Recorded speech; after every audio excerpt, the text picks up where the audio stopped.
Hi everyone, and welcome to the 2026 Budget Playbook, Maximise ROI in an Uncertain Market. I'm Daniel Bianchini, and I'm joined today by Sam Searle and Matthew Taylor, two people who know firsthand what it takes to plan, prioritise and protect marketing budgets when the pressure is on. We're heading into 2026 with more uncertainty than ever. Media costs are rising, AI is disrupting everything from content creation to how customers discover brands, and the demand for measurable ROI from marketing teams is only getting louder. Today's session is about helping you make smarter budget decisions, not just to survive the year ahead, but to actually win. We'll unpack where to invest more, where to pull back, and how to justify spend to the C-suite, and why doing more with less doesn't mean doing everything with nothing. Let's dive in with the first question, and I'm going to come over to you, Matt. What feels different about budgeting for 2026 compared to previous years? Like, how should brands be adapting to this as we move forward?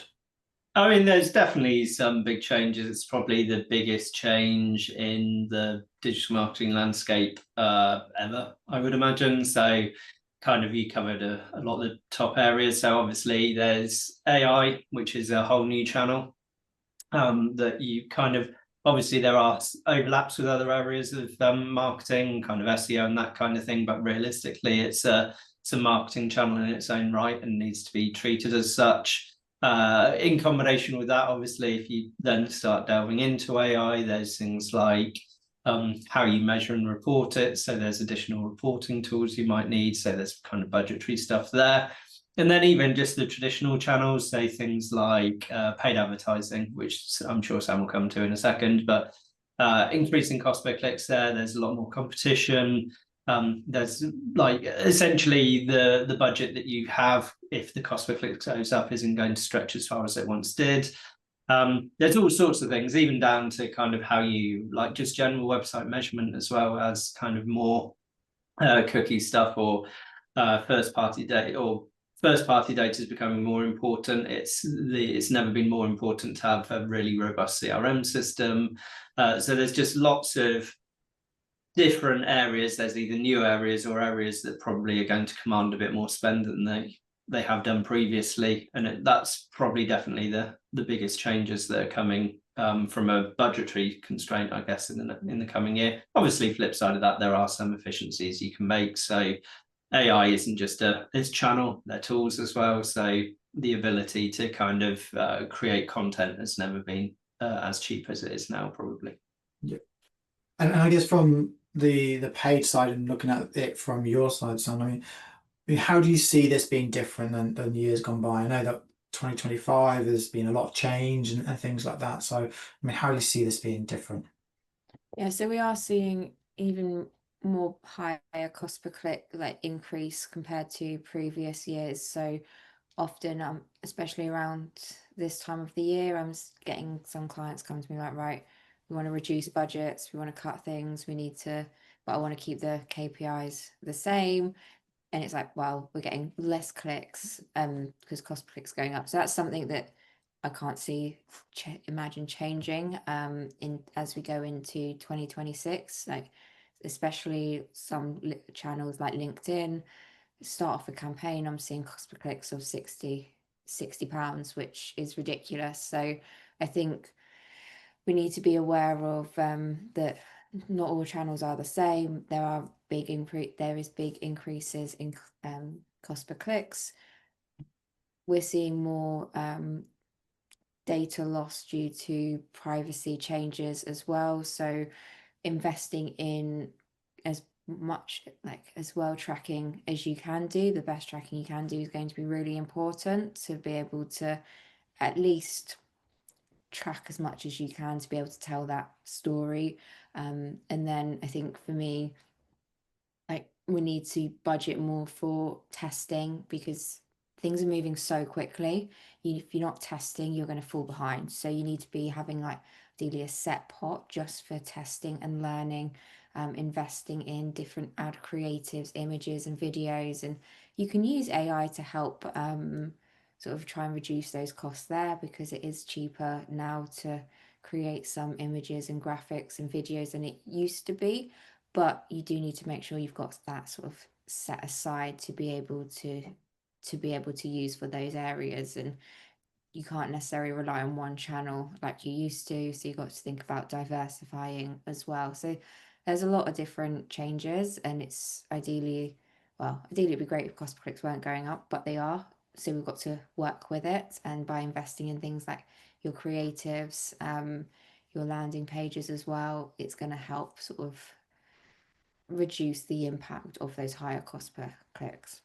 I think there's one of the things I've seen chatting with clients is there's also more channels that people need to address, even within paid advertising, because obviously historically a lot of spend would go to Google, and kind of you might have some kind of social in there as well, but you obviously there's things like Spotify, there's more social channels, there's TikTok, there's all of these different areas, and then all of the different, even Google is kind of more heavily into, like, Performance Max is probably better than it's not probably, it is a lot better than display, but you need a lot more assets to do that. So it's kind of, it's hitting that minimum spend across all of the channels to make it actually worthwhile to run. You might be running across multiple channels, you need multiple creators for those different channels, and even historically something like Google search are now having to just go a bit further on that. So there's, like, though all of those things kind of add up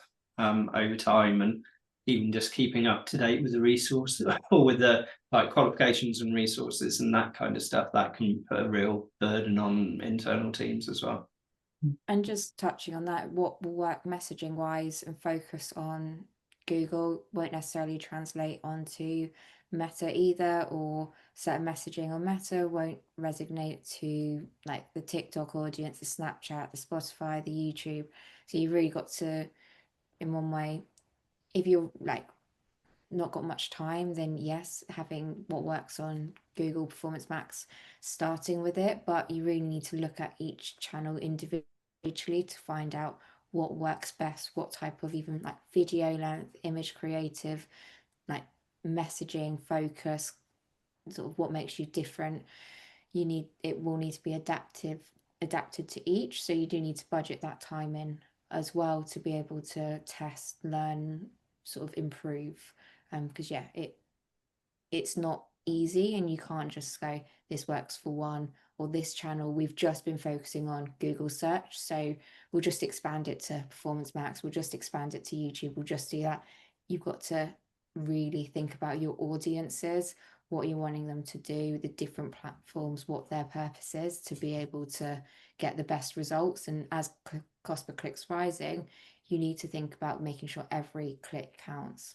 I think maybe one thing that you both touched upon in different ways is around there's obviously going to be different channels, and we're diversifying and making sure that the tracking is right so that we know that what's spending. And so do you see that there will be more investment into tracking, whether that be CRMs, whether that's like analytics software, as we move forward to ensure that we're getting the right data? Because with obviously all the privacy stuff that comes in, and we're not able to track everything as maybe detailed as we once were wanting to or allowed to. So yeah, do you feel that there's going to be more assigned to that area in going forward?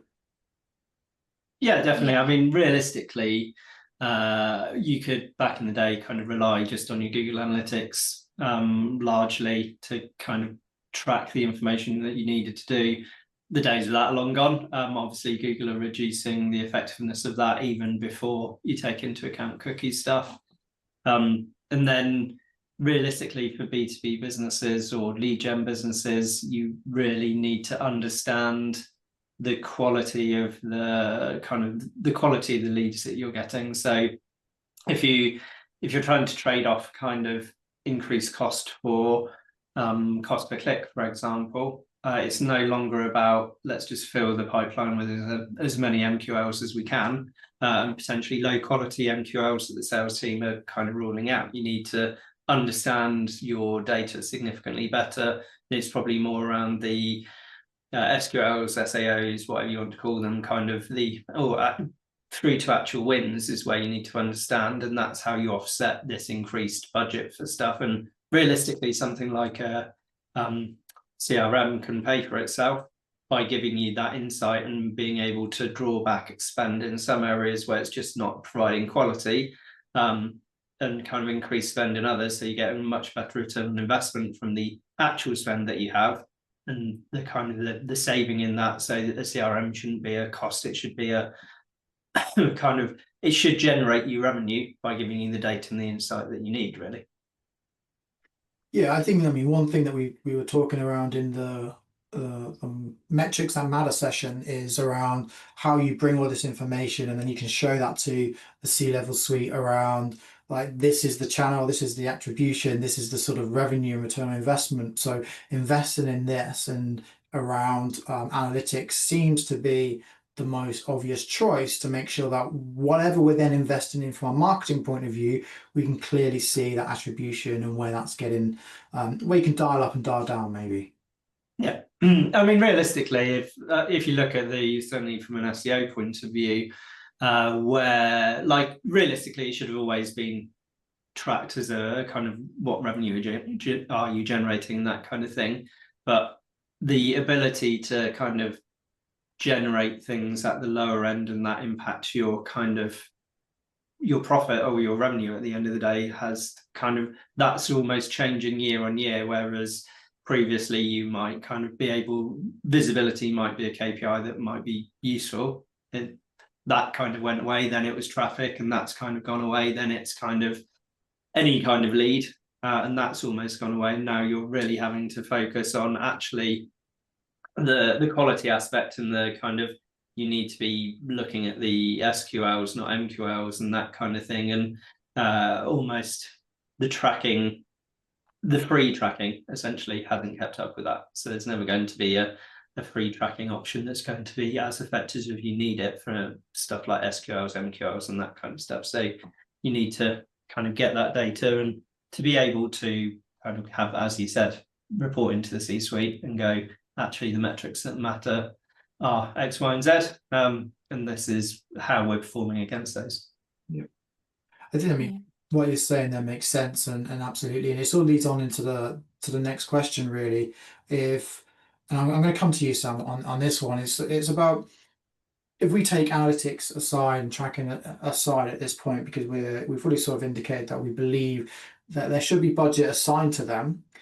But if we take that to one side, like, where should brands be looking to spend more in 2026? Is there additional channels that may come into play? Is there additional spend in certain areas that may come into play? I mean, what do you see brands doing as we go into 26? I think there needs to be more priority spent on the creative side, so the images and the videos, especially as we're starting to see a more shorter burnout time with these assets. So maybe in the past, and it will be very, very business and industry specific, but you might go, oh, I can use these creatives for 3 months, say, and that will work well. And then I'll look to change them out. Well, that's shortening. So it might be 4 to 6 weeks you're now needing to switch out to be able to keep the engagement up, keep driving traffic back to your website, and keeping them engaged. So you do need to then invest more into that creation. And you can use tools like AI to help lower that and speed things up. But it is something that you need to invest more in. The thing is, with using different channels, they will have different sort of shapes, sizes, specs. So you're also going to need to make sure that you're creating enough to be able to use, like, that will fit the right spaces across different channels, because that is also something you need to be investing more on. It's not just relying on that single channel, because back in the day it worked really well and I could drive all my leads, all my business through Google search ads. That's long gone now. You need to be investing, like, at least in testing different ones, whether it's testing Performance Max on Google. Sometimes it works really well. Sometimes it doesn't start off well, but you need to invest and keep testing and trialing different areas, different audiences, creatives, messaging there. Sometimes it's just not going to work. Then you need to pivot and to think, right, what else can I be looking in and looking at investing in? LinkedIn ads are getting more and more expensive, but do you need to run like some testing there, or do you need to be thinking, right, LinkedIn ads, that's where the audience is, but can we attack it via organic and put a lot more emphasis on creating content for LinkedIn organically to try and hit that same audience. So I think there's things that you need to spend, like diversify what you're doing, and it's not just putting ads on certain things, it's how you can use different channels to feed it in. But also, like, just to touch on what Matt said, is that yes, you need to invest in tracking, but it's also how you can use that data will help improve the performance of the campaign. So creating that first, you need to invest in creating that first party data, because as Google is using algorithms to try and improve things, the best way to drive the results is for Google is to help it by feeding in good quality data. So if you can gather that from your website, from whether it's webinar subscriptions, newsletters, some of the softer points that in the past people sort of forget about, you do need to sort of collect that, get those audience sizes big enough so you can use them to help influence the campaigns and how you optimize them to drive the performance forward. Okay, so it sounds a lot there like there's quite a few things there that we could add in some additional budget around in terms of like the creative, because like we talk about creative a lot in terms of like we need some more video, we need additional thing, and it really needs to hit the mark with the messaging and the creative and things like that. Matt, is there anything from your perspective on how you would see brands spending in 2026, whether it's, like I said, it's new channels or existing channels?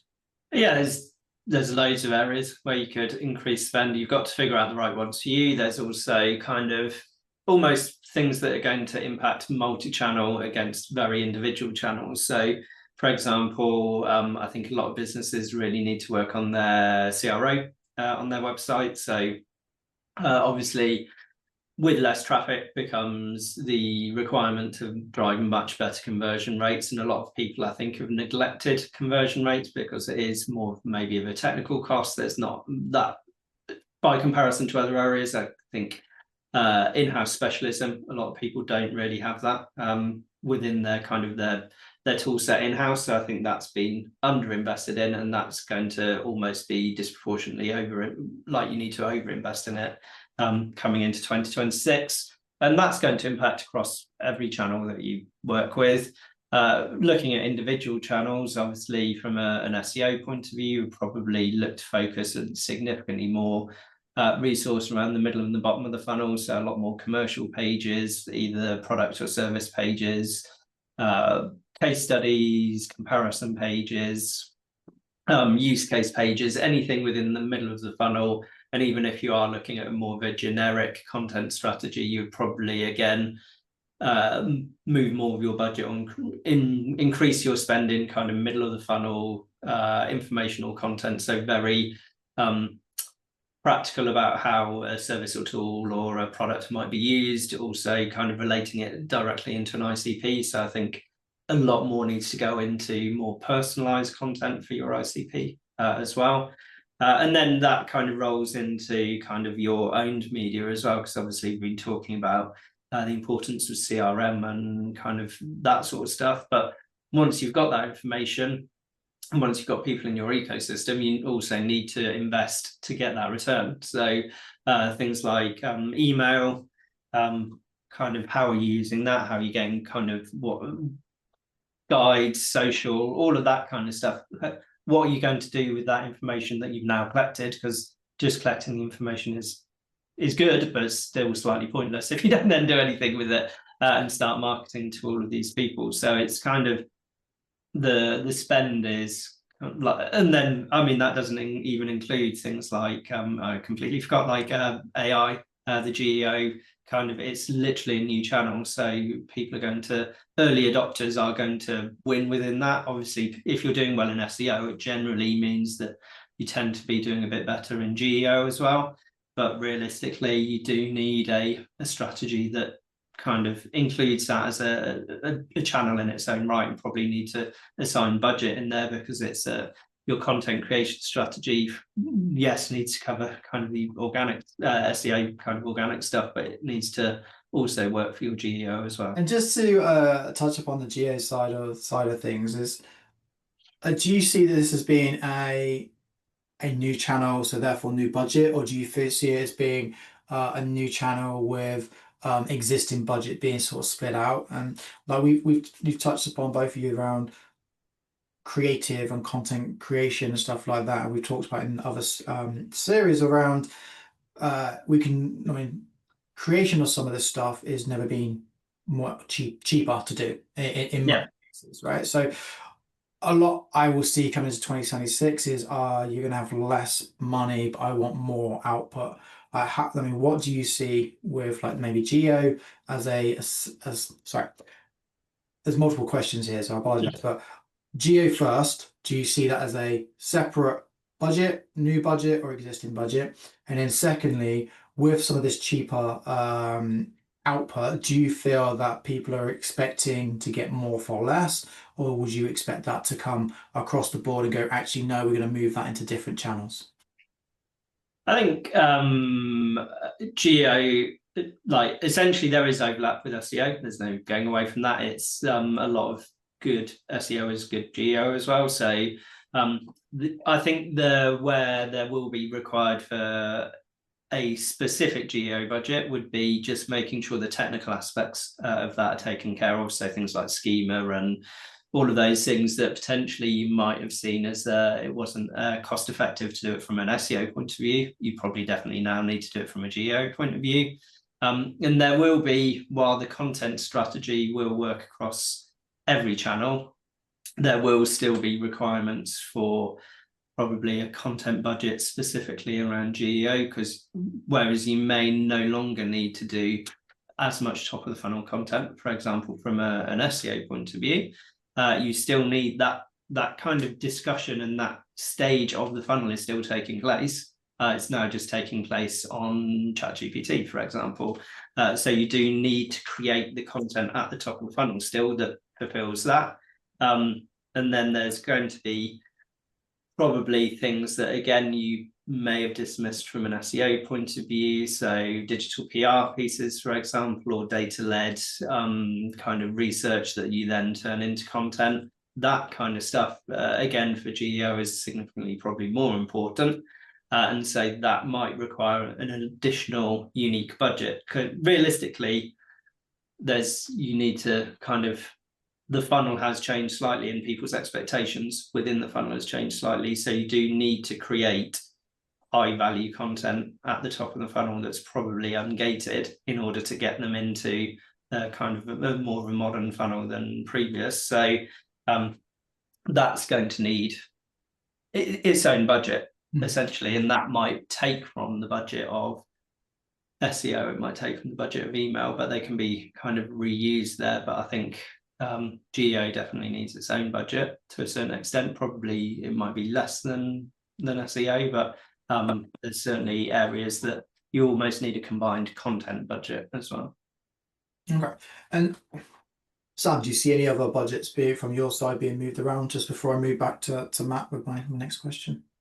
Yeah, I think what people need to do is not just think this worked in the past, so I'm going to keep it going there. And I don't just mean that within the digital space, but I think looking at the wider marketing efforts is going to be really important, because for me, it would be great if marketing budgets were going to go up year on year.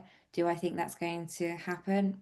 No, but I think marketing managers or head of marketing will have the same pot, but they need to then look at what's actually driving them return on investment. And it is looking at some of the events that they may have done for the last 5-10 years historically. How has that actually been performing when in terms of revenue and customers and pipeline, and potentially looking at redistributing some of that to channels or tactics that you think there's going to be a higher chance of a success rate with it. One of the good things with Google Ads, and I am a little bit biased here, is that you can like often see what it is delivering if you get that tracking right, and it can be a bit more quicker too, and a bit more predictable in terms of like month on month, whereas like with an event it's like potentially a big spike, and what if that doesn't go very well, what if something happens and that event isn't as busy or something like that. So I think it's more trying to, as we've mentioned previously, take that step back and not just think of, right, because I very much doubt marketing budgets are going to see that big increase to be able to invest in all these different channels, but where can you be taking what you've currently got and better using it? And I think it's ideally you would know what is performing well and what has, and maybe moving away from some of these vanity metrics, vanity channels, vanity areas of marketing that you're like, oh, it's good to be seen there because of whatever reason, but does that actually deliver results? That's what you've got to be looking and focusing on. Yeah, I think it's always going to be ending up with the results, isn't it? So as long as you're going back to that tracking element, we're delivering results, delivering pipeline, delivering revenue, that's the most important aspect of it all. And then just coming back to you, Matt, in terms of, like, we talked a lot here about what brands should spend more on. Like, there's always going to be the case of what should they be spending less on. So I mean, what do you expect that they will be spending less on as we move into 2026? I think realistically, people need to spend a bit less on channels as a silo, or trying to be over reliant on a single channel. So we've definitely seen this with clients before, where they're almost addicted to a single channel. So whether that's Google Ads or something else, and then what you see is when those metrics change or when the market conditions change, you're then stuck playing catch up on additional channels. So I think where people need to kind of draw back a bit of spend is if they are very reliant on a single channel. Now is definitely the time to diversify. There's also obviously areas, there's kind of almost legacy areas now, especially even like, obviously I'm very specialized within SEO, but kind of if you look at that, the kind of top of the funnel, really generic content that would have worked kind of a couple of years ago isn't going to A, drive the amount of traffic, and B, even if it does, it's really low conversion, it's really low return on investment, because realistically people want, I think buying behavior has changed, so people want something that's significantly more personalized to them, or around their ICP, for example. So just kind of having this generic guide to what is X, or how can you use X to do Y. It would be significantly more effective if it's how can you use X to do Y in financial services or in HR or in law or whatever the market is, kind of really kind of reducing the spend on generic stuff and significantly more personalization.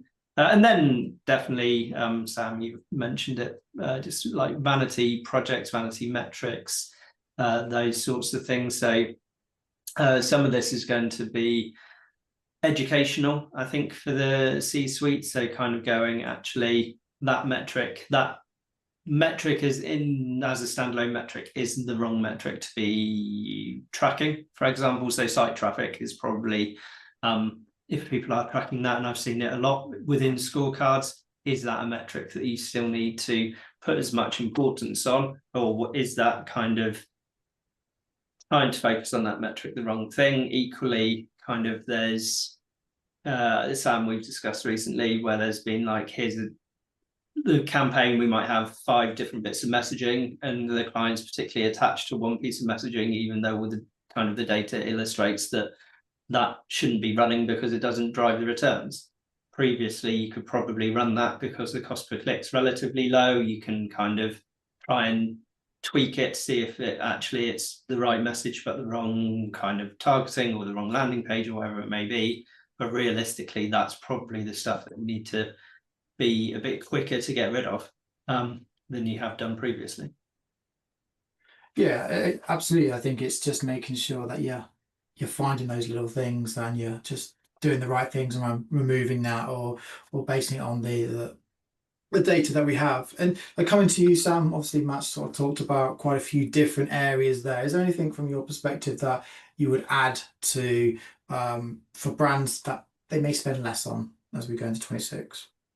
Yeah, like Matt's covered a lot of the things that I would touch upon. I think the only other thing that I would suggest would be spending less on overly broad campaigns, that the targeting is really broad, the messaging is really broad, like the sort of old school like display campaigns that you might have been able to have got away with, in Matt's words, because cost per click was 10p or something like that, and you're just trying to push some awareness, some sort of awareness out there. I think you now need to move and be a bit more audience focused, what they care about, the messaging there, how are they necessarily like interacting, how can you get that ad in front of them? So I think it's just one thing is to spend less on these super broad, everything will fit and fall underneath it. That's not what people want. You want to try and make it as tailored as possible. Mm-hmm.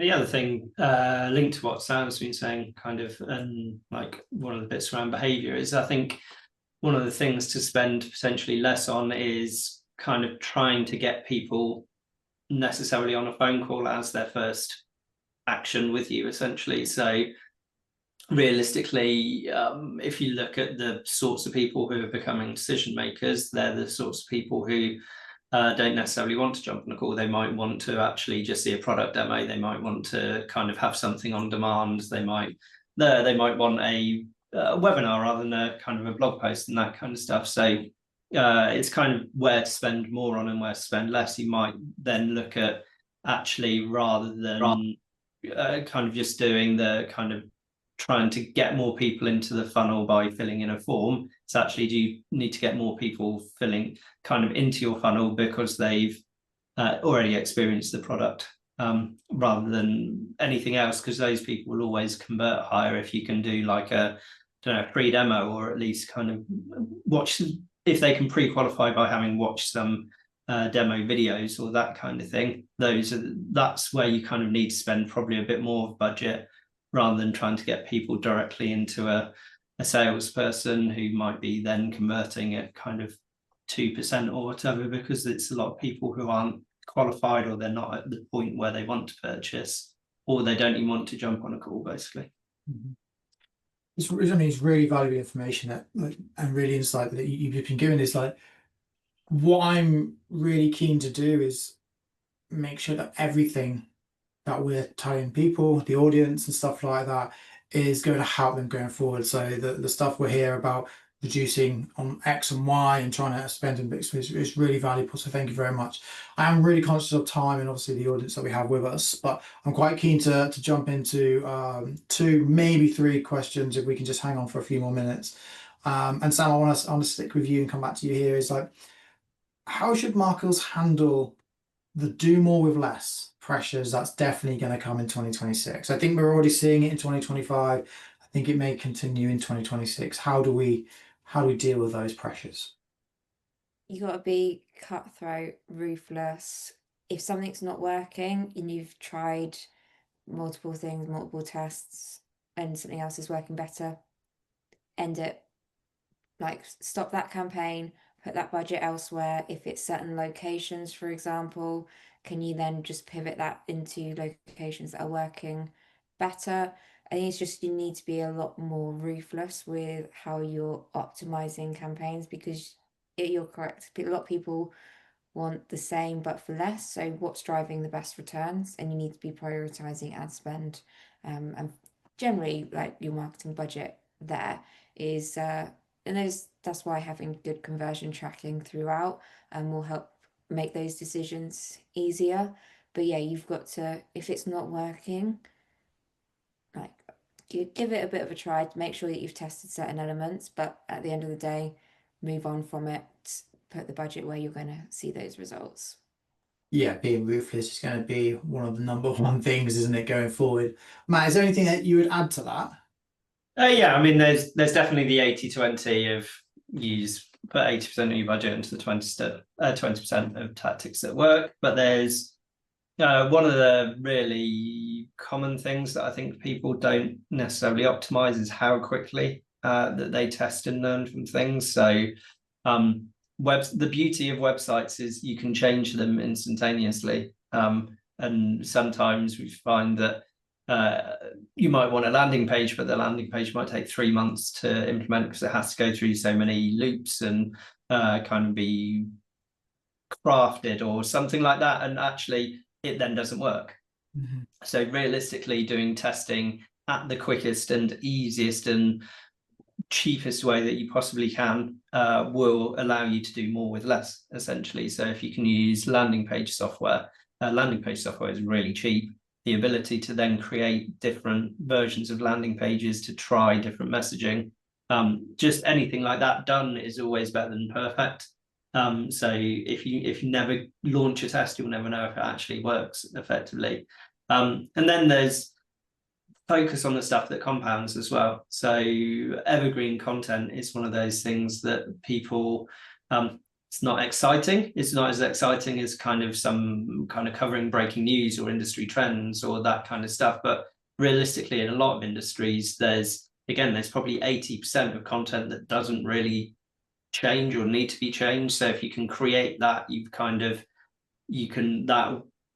that should continue to drive you returns for years, not kind of, you're not going to have a really big peak for a week and then that content will never be used again. It'll be kind of, probably wouldn't be as big a peak, but it'll be consistent over years and years. And then kind of, again, if you want to do more with less, leveraging AI. So is there ways that you can leverage AI around reporting, around account optimization, around content generation, content ideation, anything like that? How can you make that as efficient as you possibly can? Because realistically, Google have come out and said they don't really care how content is created as long as it adds value. So do you want to spend your time kind of creating the perfect piece of content or getting one of your internal experts to create the perfect piece of content, or do you want to create 80% of that content of a particular piece of content, so an individual piece, 80% of that you could use AI to generate, and then you add in the 20%, which is the really high value, which is quotes, primary research, specific case studies, those sorts of things that your internal experts can add to a piece of content that elevate it from kind of average to exceptional. Mm-hmm.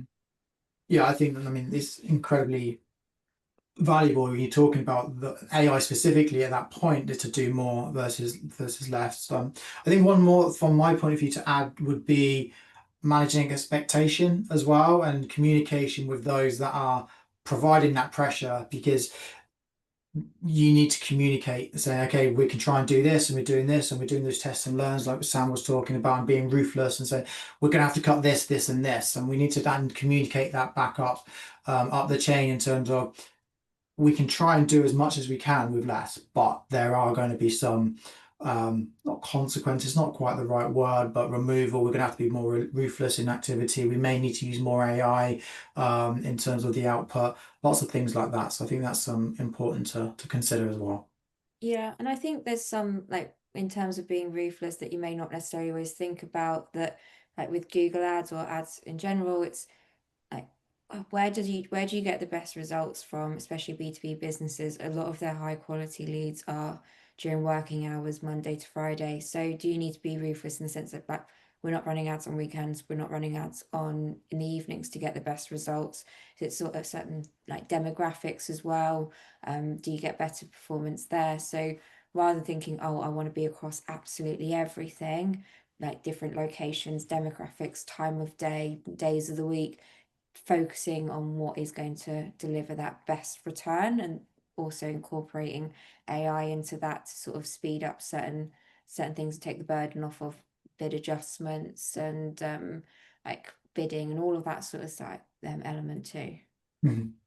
Yeah, it's exactly. I think ruthless tends to go, just removal of that. It's very much, but as you said, there's lots of things there. So that's a really valid point. Just moving forward in terms of like where we're being given do more with less. But what about we sort of flip it and go, well, how do we try and justify budget ask to the C-suite? We've talked about earlier around the GEO. How do we justify maybe trying to ask for new budget for a new channel or additional budget in different channels? Matt, I'm going to come to you on that one. Yeah, I mean, there's the classic, you need to just relate it back into a very specific business goal or piece of revenue, or be able to illustrate return on investment in whatever sense that is. So realistically, I think we've covered a few times, there's a lot of marketing goes on where there's not a business outcome, or there's not a specific outcome that's there. So just making sure that you can measure everything and then link it back into a clear business goal is the most effective way of doing that. So for example, like if you want to change your content strategy, and if you can illustrate actually this style of blog post on this topic area generates 3 times as many leads and twice as much revenue, for example, as this topic area, it's a very easy justification. If you then get queried about why are we not covering topic B, you can go, well, actually look at the data, essentially say data should trump everything, and then almost trying to you create forecasts or dashboards or whatever it may be. Forecasts are incredibly important, but can be incredibly challenging. So if you can, again, try and relate back into, if we can generate more of X, we'll know that Y happens. There's always the thing that a lot of people forget about forecasts is the diminishing return across any channel. So you've got to be aware of that. But those forecasts can really help you kind of justify budgetary changes, basically. Okay. And Sam, like from your experience and when you're talking to the C-suite, how would you go and ask for potential additional budget? Like Matt's covered quite a few points there, but is there anything that you would add to that? I'd keep what I'm asking for, why I need it, quite simple, straight to the point, and on things that they care about. So if we're sort of targeting a new, like wanting to test a new channel, it's why do I want to test it? Because of this audience and this messaging, and this is what we want to do, and this is what I expect the outcome to be. So very much what Matt's been saying, and make it that in language they care about.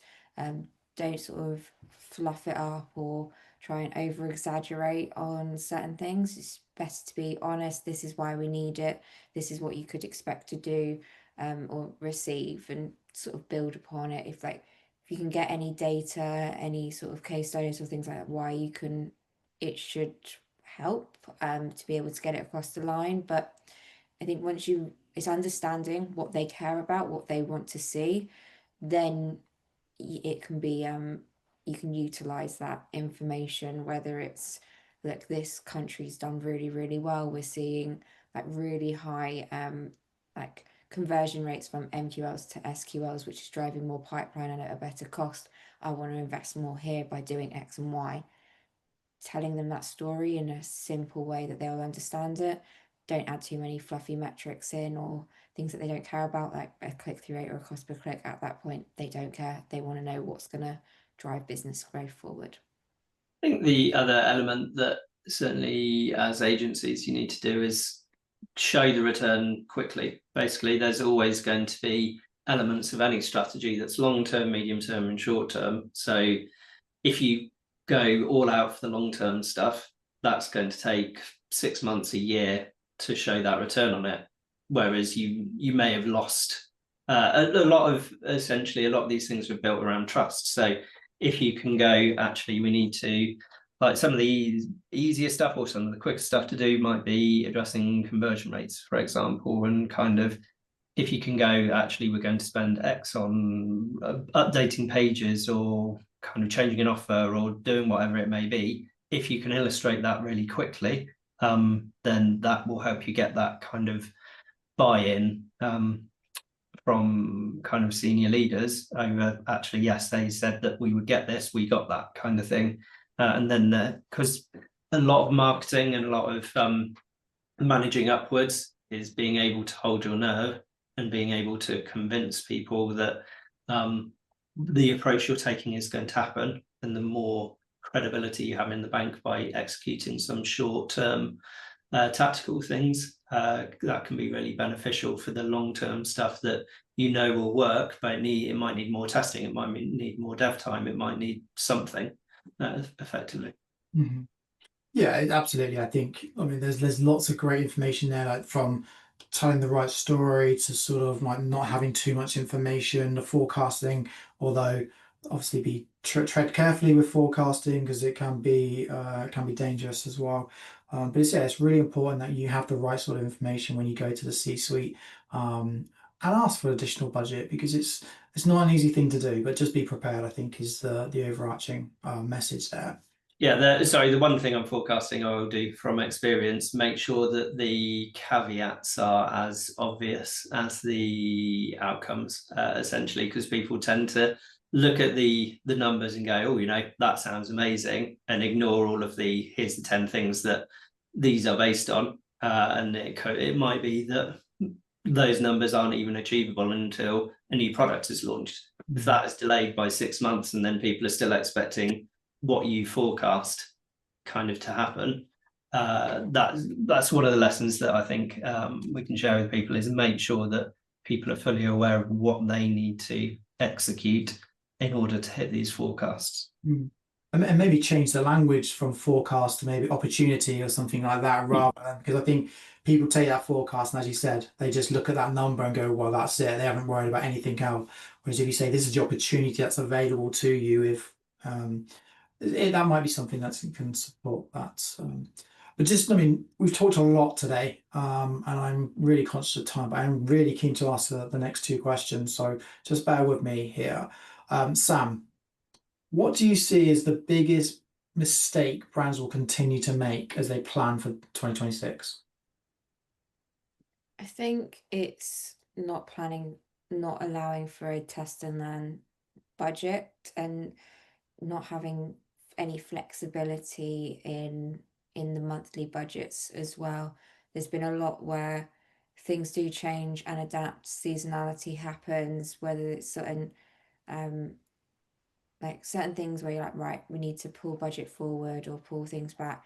Having that will get you the better results, rather than thinking, right, I've got 10 grand per budget and per month, and that's equal across the month.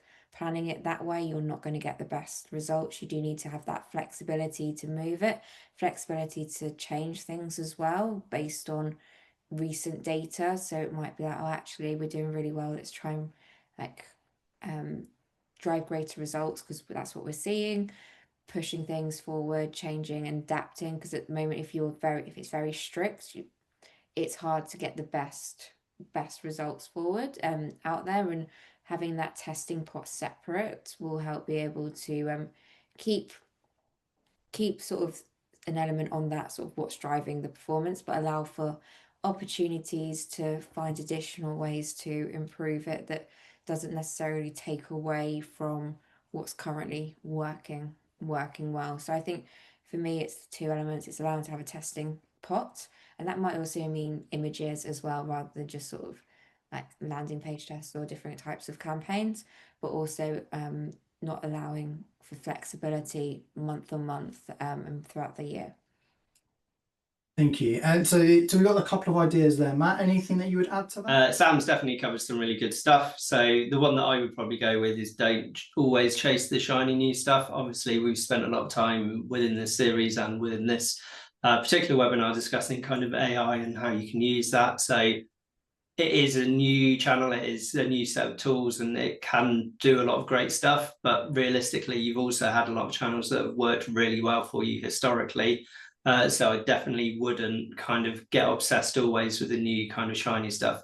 If you've got limited budgets, which a lot of people do, make sure you do the stuff that works. I would still assign some stuff into new things, testing stuff, things like AI, so you can be an early adopter, but don't kind of go all in on stuff that you're not 100% convinced will work, when there is stuff that you know will drive a return for you. We work with a lot of clients where we kind of start working with them and there's huge opportunity just to tweak what's already there and make it work significantly harder than it has before. So I definitely don't always chase the new kind of AI or the new shiny things. Great. I mean, that's some really good ideas and things around that. So, okay, just for the final question, quick fire. And Sam, we come to you in the last one. So I'm going to stick with Matt for this one. If you had to give one budgeting principle for 2026, what would it be? I think I know which one Sam's going to go with, so I'll go with a different one. Double down on what works, basically. So make sure that the stuff like evergreen content or kind of things that you know will work, just double down on that. When budgets may be tighter or conditions are a bit harder, just kind of go with the stuff that works. Great, thank you. And Sam, what's your key budgeting principle for 26? I'd have a pot for testing, and that whether that's been new campaigns, new locations, new creatives, videos, make sure that you've got some budget earmarked for that, because that's what's going to keep your ads fresh and moving forward. So yeah, it would be focus on having that little pot aside, so then you can keep things progressing. And that wraps up today's session on budgeting for 2026. A big thank you to Sam and Matthew again for sharing their insight. It's been a great conversation. If there's one clear takeaway from today, is that smart budgeting in 2026 isn't just about cutting costs, it's about prioritizing what compounds. From investing in an AI era of visibility to building creative that converts to reinforcing your data foundations. This is the time to double down on what drives long-term growth. We know there's pressure on budgets, but that doesn't mean that's playing it safe. It means making space for agility, for testing, and for high impact moves that earn buy-in from the boardroom. If today's session has raised questions, whether it's how do we shape your spend, justify investment to the C-suite, or the plan for flexibility, we'd love to continue the conversation. Feel free to reach out and we'll happily share how we're helping other B2B brands plan for the year ahead. Thanks again for joining us, and we'll see you in the next session.